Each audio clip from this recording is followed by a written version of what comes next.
Hey guys, how's it going? Welcome to my video. Alright, so I just want to give you guys a quick tip if you guys are in this situation. So basically, a couple of days ago, I was at the park. I parked my car, went out for a brisk walk, came back about 45 minutes later, and then tried to get into my car, and the remote didn't work. So I was like, all right, so if the remote didn't work, it's probably the remote battery that's dead. That's fine. I've had that situation happen before. Matter of fact, I had that situation happen a couple years ago. So battery's like $6 or whatever. So I took the key out and I got into my car. And funny thing is, I didn't hear any noise. It was completely dead. Didn't make anything of it. Tried to start it. It was nothing. No clicks, no noises, no lights on the dash, nothing. There was no power at all. So at that point, I thought maybe it was the dead battery. At that point, to me, I thought to myself, it's probably a dead battery. Have like many of you have had that situation happen before. A dead battery happens. Dead batteries happen. All right, so, but seeing the batteries maybe like a year and a half old, and I changed it out a year and a half ago. It kind of, you know, I was like, batteries should last a lot longer than that. But obviously, there have been situations. That bad batteries happen. All right, bad batteries happen for whatever reason. So I was like, okay, not a problem. I was like, let me just get my power pack out, my Norco power pack out that I got from Walmart for like $100. Let me just jump it, right? I'll jump it. Alternator will work. It can run with a dead battery. Not a problem. I'll drive it to AutoZone. Actually, I'll drive it to Walmart and get a $70 Walmart battery again. Pop it in. That's what I got the first time around. Haven't had any kind of issues with that at all. So I was thinking to myself, let's do that. So my battery pack was at, I'll tell you guys what, my battery pack was at 50%. But I was like, that's gonna be enough to jump it, not a problem. So I popped it on and I tried to jump it and nothing. So I didn't even get a slow crank. I didn't get any kind of power in the car. No power whatsoever. Tried a couple of times, put the cables in different positions. Nothing. So I was like, maybe the battery terminal cable needed to be clean. It wasn't really dirty. It was kind of dirty, so I just wiggled it out of the way. Cleaned it a little bit with, I had some hydrogen peroxide and a paper towel. I cleaned it up as best as I could. Had a screwdriver that I just pretty much just, you know, tried to get the corrosion off as much as I could. And I got a lot of the corrosion off. I popped it back on, and then I put the Norco battery pack cable on, and then I tried to start it, and nothing happened. Like before, there was no power, nothing, no power anywhere, nothing. All right, no noises, no power. It's completely 100% dead. So I was thinking to myself, maybe the Norco doesn't have enough power to get to start. But then I was like, you know what? No, that, you know, even if it didn't have enough power to start, even if there was 25% in a Norco, you know, the car would have made like maybe a slow crank, or at the very least, I would be getting some lights on the dash. At the very least, you know, even with a 10% battery pack, once I pop it on, I should be, maybe not 10%, I don't know. but I should be getting some lights or whatever, stuff that doesn't take a lot of electricity. And no, that nothing. So I was pretty sure that it was in the power pack that was the problem, because I was thinking maybe I should get a jump, but then again I think to myself, you know what, jump's not going to work because I'm getting no power at all. I'm getting no power at all.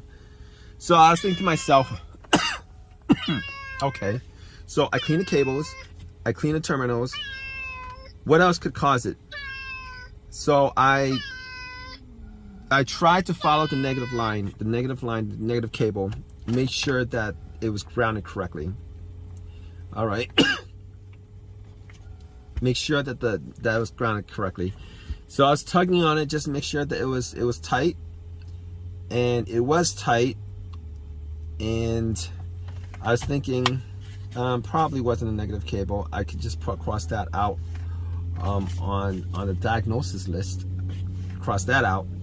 So I was like, let's check out something else. All right, let's check out the fuse box. Let's check out the relays. But I was like, let's check out the fuse box. Now, there wasn't a specific fuse that I was looking for, to be honest with you. I was just looking to see whether there was any kind of short anywhere, whether some of the fuses were burnt out, whether one of the fuses were burnt out, whether I was smelling anything, whether I was smelling anything burning, whether I saw any kind of brownish, darkish looking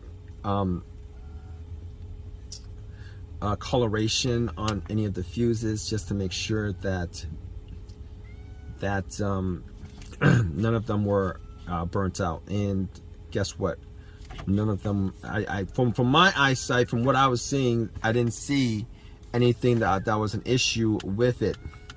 Now I was thinking about maybe the relays, but I don't think there's a main relay to the battery. As far as I knew, I didn't think there was a main relay to the battery. So I was thinking to myself, all right, what could be causing this? Because it seems that there's no connection at all from the battery to the fuse box, to the rest of ECU, to the car. So I was looking at the cables themselves, just to look at them, and I noticed that the positive cable has this it's called, what is it called? It's called a fusible link is what it's called. And now that I know that it's called a fusible link, but looking at it, they have these little tiny windows, mini windows, and if you guys look close enough, all of them actually has this little fuse wire, metal fuse wire that connects one end to the other. And I was looking at them, and a couple of them actually looked like they were burnt. So I actually took my screwdriver and took the little plastic window off, and yeah, it was you know, the fuses, that's what it's called. That's what a fuse is. It's just a different type of fuse on the battery. And I noticed that was burnt. So I actually took my screwdriver, and what I did was I actually popped it onto the fuse just to connect the two ends. I had my door open, and once I connected it, I heard some, you know, beeping and all that stuff, and at that point I knew that it was that was causing the problem, because I had power at that point. I knew exactly that was the problem. So basically what I did at that point was I had some tools, and couple of things that I normally keep in my car, and I was trying to see whether I could actually just patch up the two ends, just to see whether I could get it to maybe drive it to an AutoZone or whatever. But I didn't. I X'd out on doing that because I really didn't want to cause another situation, maybe a bigger situation, by doing that, because fuses exist for a reason, and I couldn't figure out why it blew out, and I don't want to. And it blew out at a certain amp for a certain reason. and I didn't want to cause a bigger issue. So what I did was I actually called AutoZone, and normally they have these in stock because most Nissans and Infinitis have these fusible link, or if not all of them have this fusible link on the battery. So they always have this in stock. They're always interchangeable because Nissan and Infiniti, they actually use these on all the batteries. But I thought to myself, yeah. So I called AutoZone. They had it. I took a Uber, called a Uber, took a Uber to AutoZone, and came back and popped it back in and started. It started fine. It works fine. It's been working fine. No issues whatsoever. So if you guys find yourself in this kind of situation where you guys are in a need of a quick fix, and you know it's not the battery that's the issue, and you guys have no power whatsoever, and you guys try to jump and it doesn't jump, doesn't start, it seems like there's no electricity going through it, look at this.